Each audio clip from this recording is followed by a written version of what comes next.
काय बी करून हे माहीत आज ओळखलं पाहिजे.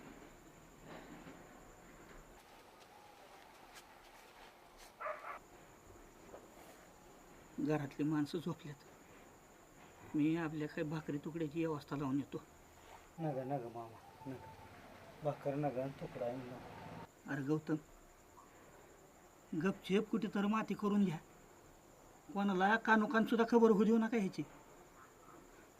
मामा माझं ऐका ना. अहो पोलीस आमच्या